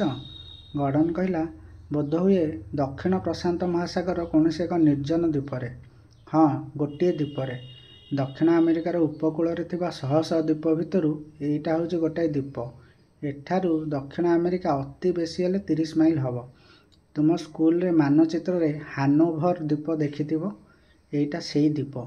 ତାପରେ ଇଭାନ୍ସ ପିଲାମାନଙ୍କୁ ସେହି ଅଞ୍ଚଳର ଭୌଗୋଳିକ ବିବରଣୀ ଶୁଣାଇବାକୁ ଆରମ୍ଭ କଲେ। ଇଭାନ୍ସଙ୍କ ପୂରା କାହାଣୀ ଶୁଣିସାରି ପିଲାମାନେ ଜାଣିଗଲେ ଯେ ଦସ୍ୟୁ ନାବିକମାନଙ୍କ ସହିତ ଲଢ଼େଇ ହେବାଟା ନିଶ୍ଚିତ। ସେଥିପାଇଁ ଇଭାନ୍ସ ପିଲାଙ୍କୁ ପ୍ରସ୍ତୁତ କରି ରଖିଲେ। ଦସ୍ୟୁଗୁଡ଼ାକ ସମସ୍ତେ ସମାନ। କିନ୍ତୁ କେଟ୍ କହିଲେ ଯେ ଫୋବର୍ସ ଲୋକଟା ଟିକିଏ ଭଲ। ତାରି ଆପତ୍ତି ଫଳରେ ଦସ୍ୟୁମାନେ କେଟ୍କୁ ନ ମାରି ରଖିଥିଲେ। କିନ୍ତୁ ଇଭାନ୍ସ କହିଲେ, ସେଇଟା ବି କିଛି କମ୍ ନୁହଁ। ମୁଁ ନଈରେ ପଶି ପହଁରି ପଳାଉଥିଲା ବେଳେ ସେ ହିଁ ମୋ ଉପରକୁ ଗୁଳି କରିଥିଲା। ଯାହା ହଉ ୱାଲଷ୍ଟନ୍ ଆଉ ତା ଲୋକ କିଛି ଦିନ ଧରି ଗୁମ୍ ମାରି ରହିଲେ। ସେମାନଙ୍କ ପ୍ରକୃତ ଉଦ୍ଦେଶ୍ୟ ଜାଣିବା କଷ୍ଟକର ହେଲା। ବୋଧହୁଏ ଦସ୍ୟୁମାନେ ଭାବିଥିଲେ ଯେ କେଟ୍ ଆଉ ଇଭାନ୍ସ ବଞ୍ଚି ନାହାନ୍ତି, ଆଉ ପିଲାମାନେ ସେମାନଙ୍କ କଥା ଆଦୌ ଜାଣିନାହାନ୍ତି। ତେଣୁ ସେମାନେ ଲଢ଼େଇ କରିବାକୁ ନ ଆସି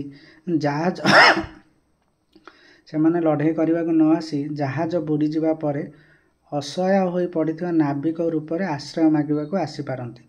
ଯଦି ସେମାନେ ସେପରି ଆସନ୍ତି ତେବେ କି ବାଟ କରିବାକୁ ହେବ ସେ ବିଷୟରେ ବି ଯୋଜନା କରାଗଲା। ଶେଷକୁ ସେୟା ହିଁ ହେଲା। ଦିନେ ଉପର ବେଳକୁ ଫୋବର୍ସ ଆଉ ରକ୍ ଦୁର୍ଭାଗା ନାବିକ ବେଶରେ ଆସି ପିଲାଙ୍କ ପାଖରେ ପହଞ୍ଚିଲେ। ପିଲାମାନେ ତ ଆଗରୁ ପ୍ରସ୍ତୁତ ଥିଲେ, ତେଣୁ ଇଭାନ୍ସ ଆଉ କେଟ୍ ଯାଇ ନୂଆ ଗୁମ୍ଫା ପାଖରେ ଖୋଳା ହୋଇଥିବା ଗୁପ୍ତ କୋଠରୀ ଭିତରେ ଲୁଚିକି ରହିଲେ। ଛୋଟ ପିଲାଙ୍କୁ ବି ଫରାସୀ ଗୁମ୍ଫାକୁ ପଶିବାକୁ ଦିଆଗଲା ନାହିଁ।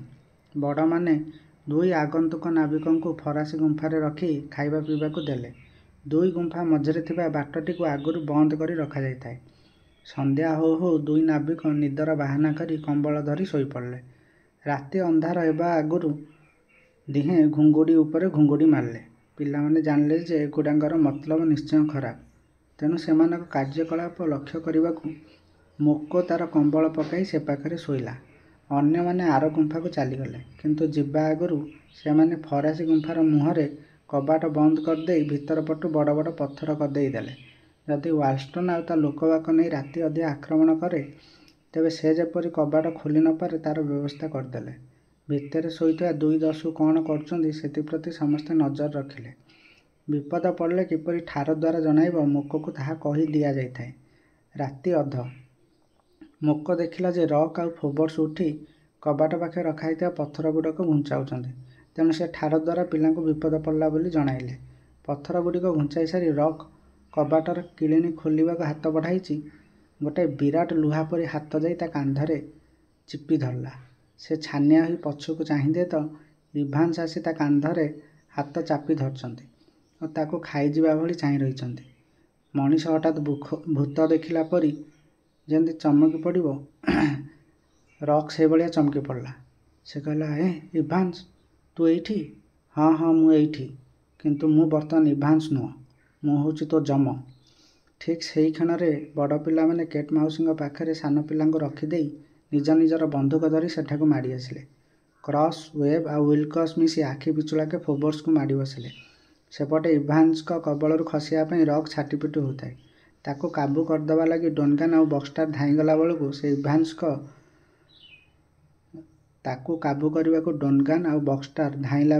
ସେ ଇଭାନ୍ସକୁ ଛୁରା ଭୁଷି ଦେଇ ଏକା ଡିଆଁକେ ଖୋଲା କବାଟ ବାଟେ ବାହାରକୁ ପଳାଇଲା। ଅନ୍ଧାରରେ କିଛି ଦିଶୁନଥାଏ, ତଥାପି ଇଭାନ୍ସ ତାକୁ ଲକ୍ଷ୍ୟ କରି ଗୁଳି ଚଳାଇଲେ, କିନ୍ତୁ ରକ୍ ପାଟିରୁ କୌଣସି ଆର୍ତ୍ତନାଦ ଶୁଭିଲା ନାହିଁ। ରକ୍ ବୋଧହୁଏ ନିରାପଦରେ ଖସି ପଳାଇଲା। ଇଭାନ୍ସ ଗୁମ୍ଫା ଭିତରକୁ ଫେରିଆସି କହିଲେ, ହତଭାଗାଟା ଖସିଗଲା। ଯାଉ, ଗୋଟାଏ ତ ଧରା ପଡ଼ିଛି। ଆଜି ମୁଁ ତତେ ଖତମ କରୁଛି। ଏପରି କହି ସେ ତାଙ୍କ ଛୁରା ଖୋଲି ଫୋବର୍ସ ଉପରକୁ ମାଡ଼ି ଆସିଲେ। ପିଲେ ତ ତାକୁ ଜୋରରେ ମାଡ଼ି ବସିଥାନ୍ତି। ତାର ଦମ୍ ବନ୍ଦ ହୋଇ ଆସିଥାଏ। ସେ ବିଚରା ଡରିକି କହିଲା, ତୁମର ଧର୍ମ ଥାଉ, ମୋତେ ମାରନି। ତା ପାଟି ଶୁଣି ଆର ଗୁମ୍ଫାରେ କେଟ୍ ଧାଇଁ ଆସିଲେ। ସେ ବିଚାରୀ ହାତ ଯୋଡ଼ି କହିଲେ, ଇଭାନ୍ସ, ତାକୁ ଛାଡ଼ିଦିଅ। ସେ ଦିନେ ମୋର ପ୍ରାଣ ରକ୍ଷା କରିଥିଲା। ଇଭାନ୍ସ କହିଲେ, ଆପଣଙ୍କ କଥା ରଖି ମୁଁ ତାକୁ ଛାଡ଼ି ଦେଉଛି, କିନ୍ତୁ ଜାଣିଥାନ୍ତୁ, ଏଇଟା ଗୋଟାଏ ଭୀଷଣ ଶୈତାନ। ଆଜି ତାକୁ ପ୍ରାଣରେ ମାରୁନି। ପିଲାମାନେ ଫୋବର୍ସକୁ ଭଲ କରି ଦଉଡ଼ିରେ ବାନ୍ଧିଦେଲେ। ତାର ଗୋଡ଼ ହାତ ବାନ୍ଧି ତାକୁ ନେଇ ଗୁପ୍ତ କୋଠରୀ ଭିତରେ କୋଇଲା ବସ୍ତା ଭଳିଆ ଫୋପାଡ଼ି ଦେଲେ। ରକ୍ର ଛୁରା ମାଡ଼ ଇଭାନ୍ସକୁ ବିଶେଷ ଆହତ କରିନଥିଲା। ତେଣୁ ରାତି ପାହି ସକାଳ ହଉ ହଉ ସେ କହିଲେ, ଘଟଣା ଯେତେବେଳେ ଏଭଳି ରୂପ ହେଲାଣି, ଆଉ ଚୁପ୍ ହୋଇ ବସିଲେ ଚଳିବ ନାହିଁ। ତେଣୁ ସେ ବ୍ରାଞ୍ଚ ସର୍ଭିସ ଡନ୍କାନ୍ ଆଉ ଗର୍ଡ଼ନଙ୍କୁ ନେଇ ଅସ୍ତ୍ର ଧରି ବାହାରି ପଡ଼ିଲେ। ସମସ୍ତେ କହିଲେ, ଦସ୍ୟୁମାନେ ଗଲେ କୁଆଡ଼େ ଓ କେଉଁଠି ଅଛନ୍ତି ଖୋଜି ବାହାର କରିବାକୁ ପଡ଼ିବ। ଦରକାର ପଡ଼ିଲେ ସାମ୍ନା ଯୁଦ୍ଧ ପାଇଁ ବି ପ୍ରସ୍ତୁତ ହେବାକୁ ପଡ଼ିବ। ସତରେ ସେମାନଙ୍କ ଡରିବାର କିଛି କାରଣ ନଥିଲା, କାରଣ ସେମାନଙ୍କ ହାତରେ ଗୋଳା ବାରୁଦ ଓ ହାତ ହତିଆର ଯଥେଷ୍ଟ ପରିମାଣରେ ଥିଲା। ଏ ଭିତରେ କେଟ୍ ଫୋବର୍ସ ପାଖକୁ ଯାଇ ତାକୁ ଅନେକ ପ୍ରକାର ବୁଝାଇ ତାଠାରୁ ଦସ୍ୟୁମାନଙ୍କ ବିଷୟରେ କିଛି ତଥ୍ୟ ସଂଗ୍ରହ କରିଥିଲେ। ସେହି ସାମାନ୍ୟ ତଥ୍ୟ ଧରି ଇଭାନ୍ସ ପିଲାଙ୍କ ସହିତ ଦସ୍ୟୁଙ୍କୁ ବଣସାରା ଖୋଜି ବୁଲିଲେ। ସମସ୍ତେ ଲତା ବୁଦା ଭିତରେ ଛପି ଛପିକା ଚାଲୁଥାନ୍ତି। କଥା ହୋଇଥାଏ ଯେ ଦସ୍ୟୁକୁ ଦେଖିବା କ୍ଷଣି ଗୁଳି ଚଳାଯିବ। ବଣ ଭିତରେ ଗୋଟାଏ ଜାଗାରେ ଗୋଟାଏ ଦରଲିଭା ଧୂନି ଦେଖିବାକୁ ମିଳିଲା। ନିଆଁ ପ୍ରାୟ ଲିଭି ଆସିଥାଏ। ପିଲାମାନେ କହିଲେ, ବୋଧହୁଏ ଦସ୍ୟୁମାନେ ରାତିରେ ଏଇଠି ରହିଥିଲେ, ଏବେ ବି ଏଇ ଆଖପାଖରେ କେଉଁଠି ଅଛନ୍ତି।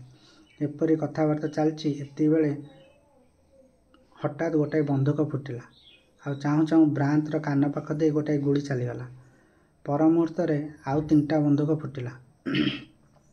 ବନ୍ଧୁକ ଶବ୍ଦ ଶୁଣୁ ଶୁଣୁ ଅଦୂରରେ ଗୋଟାଏ ବୁଦା ଭିତରେ ନିଆଁ ଝୁଲ ଦେଖିପାରି ଡୋନଗାନ ବିଜୁଳି ବେଗରେ ସେଠାକୁ ଛୁଟିଗଲା ଏବଂ ସେହି କ୍ଷଣରେ ତା ହାତର ବନ୍ଧୁକ ବି ଫୁଟିଗଲା। ତା ପଛର ପିଲାମାନେ ବି ସେଠାକୁ ଧାଇଁଲେ। ଦେଖାଗଲା ଡୋନଗାନ ଗୁଳିରେ ସେ ବୁଦା ଭିତରେ ଜଣେ ଦସ୍ୟୁ ମରିପଡ଼ିଛି। ଇଭାନ୍ସ କହିଲେ, ଏ ଶୈତାନଟା ନାଁ ହେଲା ପାଇକ୍। କିନ୍ତୁ ବାକି ଗୁଡ଼ାକ କୁଆଡ଼େ ଗଲେ? ପିଲାଏ ପଚାରିଲେ। ସେମାନେ ସବୁ ଏ ଆଖପାଖରେ କେଉଁଠି ଛପି ରହିଛନ୍ତି। ସାବଧାନ, ସମସ୍ତେ ଗୁରୁଣ୍ଡି ଗୁରୁଣ୍ଡି ଚାଲ। ସେମାନେ କେଉଁ ମୁହୂର୍ତ୍ତରେ ଗୁଳି କରିବେ କିଏ କହିବ? ଇଭାନ୍ସ କହିଲା। କିନ୍ତୁ ତାଙ୍କ ପାଟିରୁ କଥା ସରିଛି କି ନାହିଁ ସେପଟୁ ବନ୍ଧୁକ ଫୁଟିଲା ଆଉ ପରକ୍ଷଣରେ ସର୍ଭିସ୍ ତାର କପାଳକୁ ଚିପି ଧରି ତଳେ ପଡ଼ିଗଲା। ଗୁଳି ତା ମୁଣ୍ଡରେ ବାଜିଥିଲା। ଅବଶ୍ୟ ମୁଣ୍ଡରେ ଗଳି ନ ଯାଇ ଖାଲି କପାଳରେ ଘଷି ହେଇ ଚାଲିଯାଇଥିଲା। ଆଘାତ ସେତେ ମାରାତ୍ମକ ନହେଲେ ବି ଏଇଟା ଗୋଟେ ସାମାନ୍ୟ କଥା ନୁହଁ। ସେମାନଙ୍କୁ ଅଧିକ ସାବଧାନ ହେବାକୁ ପଡ଼ିବ। ଏତିକିବେଳେ ଟିକିଏ ଦୂରରେ କେହି 2 ଜଣ ଧସ୍ତାଧସ୍ତି ହେଉଥିବାର ଶବ୍ଦ ଶୁଭିଲା। ପିଲାମାନେ ଚାହିଁ ଦେଖନ୍ତି ତ ପାଖରେ ବ୍ରାନ୍ତ୍ ନାହିଁ। ସେ କୁଆଡ଼େ ଗଲା ବୋଲି ଭାଲେଣି ପଡ଼ିଛି। ହଠାତ୍ କ'ଣ ଭାବି କେଜାଣି ଧସ୍ତାଧସ୍ତି ଶବ୍ଦ ଆସୁଥିବା ଜାଗାକୁ ଡୋନଗାନ ଦୌଡ଼ିଗଲା। ତା ପଛରେ ଅନ୍ୟମାନେ ଦୌଡ଼ିଲେ। ସେମାନେ ଦୌଡ଼ୁ ଦୌଡ଼ୁ ଗଡ଼ନ ପାଖ ଦେଇ ସାଇଁକିନା ଗୋଟାଏ ଗୁଳି ଚାଲିଗଲା। ହାଁ କହି ଚାହିଁଦେଲା ବେଳକୁ ଆଗରେ ଦସ୍ୟୁ ରକ୍ ଦୌଡ଼ି ପଳାଉଛି। ଆଖି ପିଛୁଳାକେ ଇଭାନ୍ସ ବନ୍ଧୁକ ଗର୍ଜି ଉଠିଲା। କିନ୍ତୁ ସେହି ମୁହୂର୍ତ୍ତରେ ରକ୍ କୁଆଡ଼େ ଅଦୃଶ୍ୟ ହୋଇଗଲା। ଇଭାନ୍ସ ଆଗକୁ ମାଡ଼ିଗଲେ କିନ୍ତୁ ରକ୍ ଯେଉଁଠି ଦେଖାଯାଉଥିଲା ସେଠାରେ କାହିଁ ତାର ମୃତଦେହ ପଡ଼ିନଥିଲା। ଆଶ୍ଚର୍ଯ୍ୟ କଥା, ଲୋକଟା ଗଲା କୁଆଡ଼େ? ସେପଟେ ଗୋଟାଏ ଗହଳ ବୁଦା ପାଖରେ ଡୋନଗାନ ପାଟି ଶୁଭିଲା। ଛାଡ଼ନା ସେ ଶୈତାନକୁ ବ୍ରାନ୍ତ୍, ମୋଟେ ଛାଡ଼ନା। ତା ପାଟି ଶୁଣି ସମସ୍ତେ ସେଠାକୁ ଗଲାବେଳକୁ ବ୍ରାନ୍ତ୍ କୋପ୍ ବୋଲି ଗୋଟେ ଦସ୍ୟୁ ସାଙ୍ଗରେ ଧସ୍ତାଧସ୍ତି ଲଗେଇଛି। କିନ୍ତୁ ସେଭଳି ଗୁଣ୍ଡାଙ୍କୁ ସ୍କୁଲ ପିଲାଟାଏ କ'ଣ ପାରିବ? କୋପ୍ ତାକୁ ତଳେ ପକାଇ ଛୁରା ଭୁଷିଦେବାକୁ ବସିଛି। ବ୍ରାନ୍ତ୍ ତାକୁ ସେତକ କରିବାକୁ ଦେଉନି। ଠିକ୍ ସେତିକିବେଳେ ବନ୍ଧୁକ ଧରି ଡୋନଗାନ ସେଠାକୁ ଡେଇଁ ପଡ଼ିଲା। ଦୁଷ୍ଟ କୋପ୍ ଆଖି ପିଛୁଳାକେ ବ୍ରାନ୍ତକୁ ଛାଡ଼ିଦେଇ ଡୋନଗାନକୁ ମାଡ଼ି ବସିଲା ଏବଂ ଛୁରାଟାକୁ ତା ଛାତିରେ ଭୁଷିଦେଇ ଏକା ଡିଆଁକେ ବଣ ଭିତରେ ଅଦୃଶ୍ୟ ହୋଇଗଲା। ଡୋନଗାନ ବିଚରା ତଳେ ପଡ଼ିଗଲା। ଡୋନଗାନର ଆଘାତ ଗୁରୁତର। ସମସ୍ତେ ତାକୁ ଟେକି ଧରି ବଡ଼ ସତର୍କତାର ସହିତ ଗୁମ୍ଫାକୁ ଚାଲିଲେ।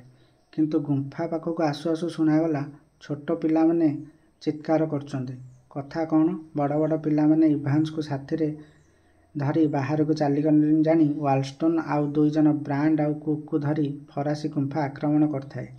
ଏମାନେ ଆଉ ଟିକିଏ ପାଖକୁ ଆସି ଦେଖନ୍ତି ତ ୱାଲଷ୍ଟନ୍ ଗୋଟାଏ ପିଲାକୁ ଚୁଟି ଧରି ଟାଣି ନେଉଛି। ସେ ପିଲାଟି ହେଉଛି ଜ୍ୟାକ୍।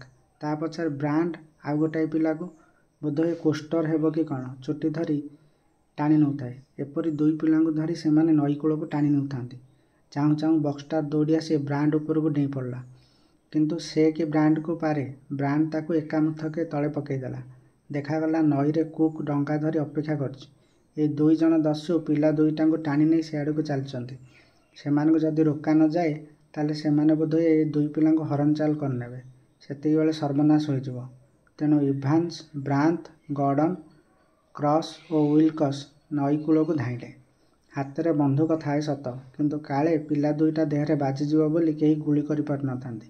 କିନ୍ତୁ ସେମାନେ ଯାଇ କିଛି କରିବା ଆଗରୁ ଆଉ ଜଣେ ଆସି ତା କାମ ଆରମ୍ଭ କରିଦେଲା। ସେ ହେଉଛି କୁକୁର ଫ୍ୟାନ୍। ଫ୍ୟାନ୍ ତୀର ବେଗରେ ଛୁଟି ଆସି ବ୍ରାଣ୍ଡ ଉପରକୁ ଝାମ୍ପ ଦେଲା। ଏକା ଝାମ୍ପକେ ଯାଇ ତାର ବେକ ମୁଣ୍ଡାକୁ କାମୁଡ଼ି ଧରିଲା। ବ୍ରାଣ୍ଡ ଆହୁରି କ'ଣ ରକ୍ଷା ଅଛି? ସେ କୋଷ୍ଟରକୁ ଛାଡ଼ିଦେଇ ଆତ୍ମରକ୍ଷା ପାଇଁ କଲବଲ ହେଲା। ଏ ଅବସ୍ଥା ଦେଖି ୱାଲଷ୍ଟନ୍ ମଧ୍ୟ ଜ୍ୟାକ୍କୁ ଛାଡ଼ିଦେଇ ତାକୁ ସାହାଯ୍ୟ କରିବ ବୋଲି ଧାଇଁ ଆସିଲା। ଏସବୁ ମୁହୂର୍ତ୍ତକ ଭିତରେ ଘଟିଗଲା ଏବଂ ଘଟଣା ଘଟୁ ଘଟୁ ଗୁମ୍ଫା ଭିତରୁ ଆଉ ଜଣେ ଲୋକ ମାଡ଼ି ଆସିଲା। ସେ ହେଉଛି ଫୋବର୍ସ। ତାକୁ ଦେଖି ୱାଲଷ୍ଟନ୍ ଖୁସି ହୋଇ ଡାକ ପକାଇଲା, ଆରେ ତୁ ଏଯାଏଁ କୋଉଠି ଥିଲୁ? ଧାଇଁଆ ଧାଇଁଆ। ବ୍ରାଣ୍ଡ ବିଚରା କୁକୁର ହାବୁଡ଼ରେ ପଡ଼ିଗଲା। ସେତେବେଳକୁ ଇଭାନ୍ସ ଫୋବର୍ସକୁ ଲକ୍ଷ୍ୟ କରି ନିଜ ବନ୍ଧୁକ ଟେକି ସାରିଲାଣି। କିନ୍ତୁ ସମସ୍ତଙ୍କୁ ଅବାକ୍ କରିଦେଇ ଫୋବର୍ସ ୱାଲଷ୍ଟନ୍କୁ ସାହାଯ୍ୟ କରିବା ବଦଳରେ ତା ଉପରକୁ ବାଘ ପରି ଡେଇଁ ପଡ଼ିଲା। ତା ସଙ୍ଗେ ସଙ୍ଗେ ସେ ଏଭଳି ଏକ ମୁଥ ମାରିଲା ଯେ ୱାଲଷ୍ଟନ୍ ଦୁଲ୍ କିଲା ତଳେ ପଡ଼ିଲା। ଏଭଳି ଅପ୍ରତ୍ୟାଶିତ ଆକ୍ରମଣରେ ମଣିଷ ଘାବରେଇ ଯିବା କଥା। କିନ୍ତୁ ୱାଲଷ୍ଟନ୍ କିଛି ସାଧାରଣ ଜନ୍ତୁ ନୁହଁ। ସେ ମୁହୂର୍ତ୍ତକ ଭିତରେ ନିଜକୁ ସମ୍ଭାଳି ନେଇ ଅଣ୍ଟାରୁ ଛୁରା ବାହାର କରି ଆଣିଲା ଆଉ ପର ମୁହୂର୍ତ୍ତରେ ତା ଛୁରା ଯାଇ ବସିଗଲା ଫୋବର୍ସ ଠିକ୍ ଛାତି ଉପରେ। ଫୋବର୍ସ କଲବଲ ହୋଇ ତଳେ ପଡ଼ିଗଲା। ଏଥର ତାକୁ ଛାଡ଼ିଦେଇ ୱାଲଷ୍ଟନ୍ ପୁଣି ଥରେ ଜ୍ୟାକ୍କୁ ଧରିବାକୁ ମାଡ଼ି ଆସିଲା। କିନ୍ତୁ ଜ୍ୟାକ୍ ଛୋଟ ପିଲା ହେଲେ କ'ଣ ହେବ? ସେତେବେଳକୁ ସେ ନିଜର କର୍ତ୍ତବ୍ୟ ଠିକ୍ କରିସାରିଥିଲା। ନିଜ ପକେଟରୁ ରିଭଲଭର କାଢ଼ି ଆଣି ୱାଲଷ୍ଟନ୍ ଛାତିରେ ଦାଉଁ ଦାଉଁ କରି ଗୁଳି ଉପରେ ଗୁଳି ବର୍ଷି ଦେଇଗଲା। ସେପଟେ ବ୍ରାଣ୍ଡ ଯାଇ ଡଙ୍ଗାରେ ଚଢ଼ିଗଲାଣି। ଗୁଳି ମାଡ଼ ଖାଇ ମଧ୍ୟ ୱାଲଷ୍ଟୋନ୍ ଯାଇ ଡଙ୍ଗାରେ ଚଢ଼ିଗଲା। କୁକ୍ ତ ପ୍ରସ୍ତୁତ ହୋଇଥାଏ। ସେ ସାଙ୍ଗେ ସାଙ୍ଗେ ଡଙ୍ଗା ଛାଡ଼ିଦେଲା। ଆଉ ଠିକ୍ ସେତିକିବେଳେ ସମଗ୍ର ଦ୍ୱୀପଟାକୁ କମ୍ପାଇ ଦେଇ ଗୁମ୍ଫା ପାଖରୁ ଗର୍ଜି ଉଠିଲା ଆଉ ଏକ ପଦାର୍ଥ। ମନେ ହେଲା ଅକାଳ ଚଡ଼କ ପଡ଼ିଗଲା କି? କିନ୍ତୁ ସେଇଟା ବଜ୍ର ନୁହଁ, ସେଇଟା ଥିଲା ତୋପ। ତୋପର ଗୋଳା ଆସି ଡଙ୍ଗା ପାଖରେ ପଡ଼ିବାକୁ ଲାଗିଲା। ଗୁମ୍ଫାରେ ରହି ମୋକୋ ପିଲାଙ୍କ ତୋପରୁ ଗୋଳା ବଞ୍ଚାଇବାକୁ ଆରମ୍ଭ କରିଦେଇଥିଲା। କାଳେ ଉପରେ ଗୋଳା ପଡ଼ିଯିବ ଭାବି ପିଲାମାନେ ନଈ କୂଳରୁ ପଛେଇ ଆସିଲେ। ଦେଖିଲେ ଗୋଳା ମାଡ଼ରେ ଡଙ୍ଗା ଆଉ ଡଙ୍ଗାରେ ଚଢ଼ିଥିବା ଦସ୍ୟୁମାନେ ଛିନ୍ଛତ୍ର ହୋଇଯାଇଛନ୍ତି। ମୁକ୍ତିର ପଥ। କେଟ୍ ପିଲାଦିନୁ ନର୍ସିଂ କାମ ଶିଖିଥିଲେ।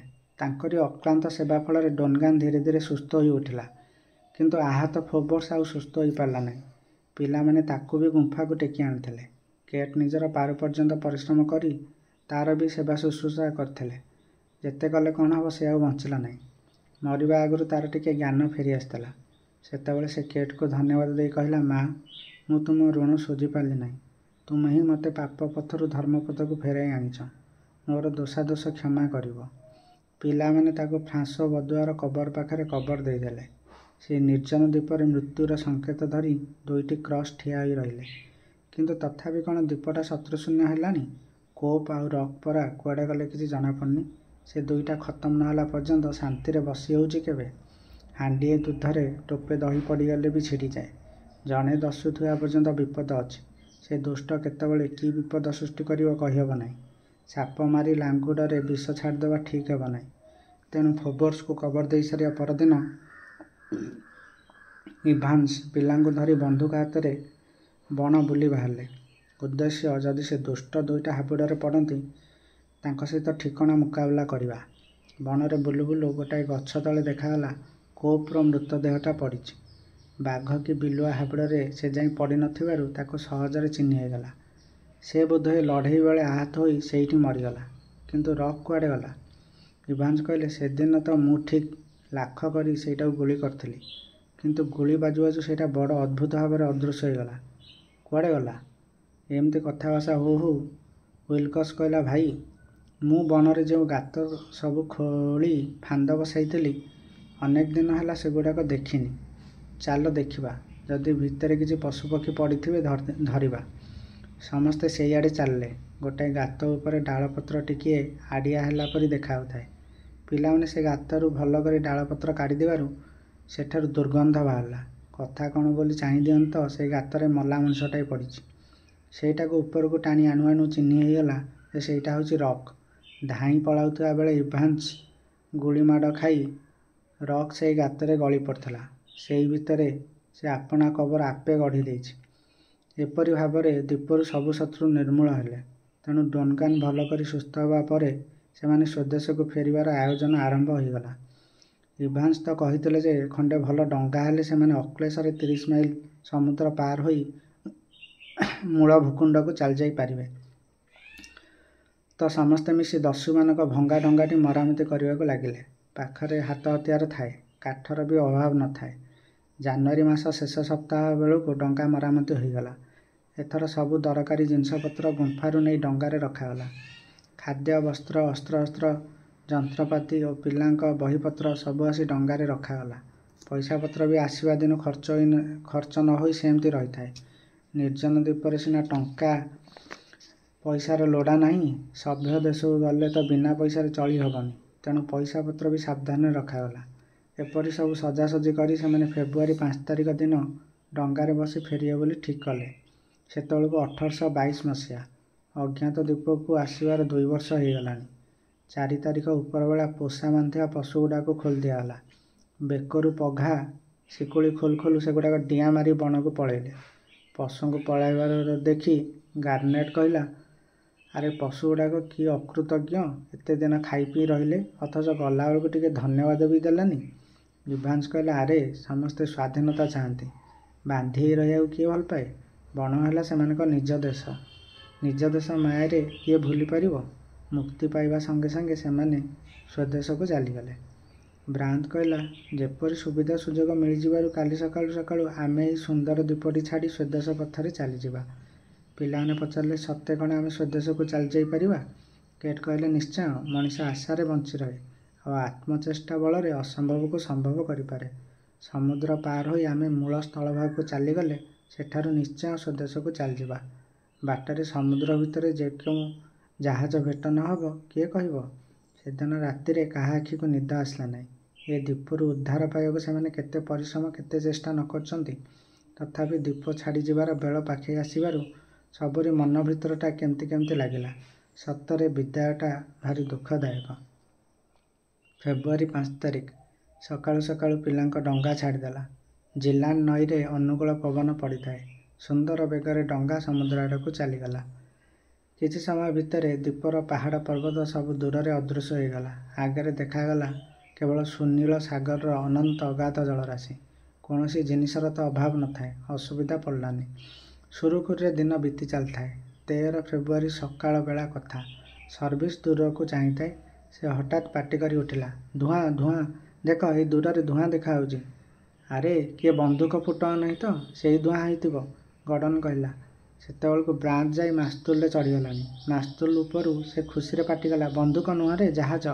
ଏଆଡ଼କୁ ଗୋଟେ ଜାହାଜ ଆସୁଛି। ଏଇଟା ସେଇ ଜାହାଜର ଧୂଆଁ।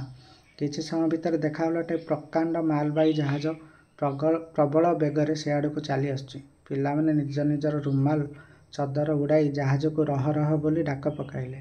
ମୋକ କହିଲା, ଗୋଟାଏ ପତାକା ଉଡ଼ାଇ ଜାହାଜକୁ ସଙ୍କେତ ଦିଅ। ଚାହୁଁ ଚାହୁଁ ଜାହାଜର ସିଟି ଶୁଭିଲା। ଭେଁ।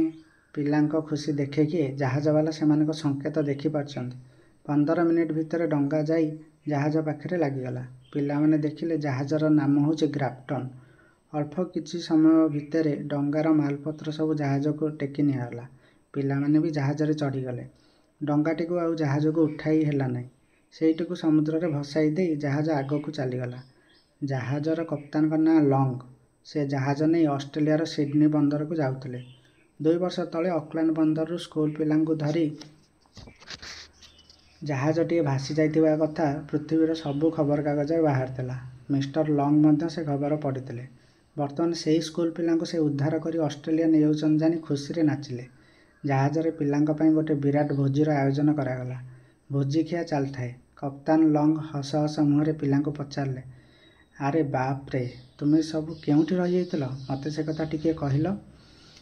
ଅଜ୍ଞାତ ଦ୍ୱୀପର ଅଭିଯାନ କାହାଣୀ କହିବାକୁ ସବୁ ପିଲା ହାତ ଟେକିଦେଲେ। କିନ୍ତୁ ଲଙ୍ଗ୍ କହିଲେ, ତୁମ ଭିତରୁ ଯେ ଭଲ ବକ୍ତୃତା ଦେଇପାରେ ସେ କହୁ। ସମସ୍ତେ ବସି ଶୁଣିବା। ସମସ୍ତେ କାଉ କାଉ ହେଲେ କିଛି ଶୁଣି ହେବନି।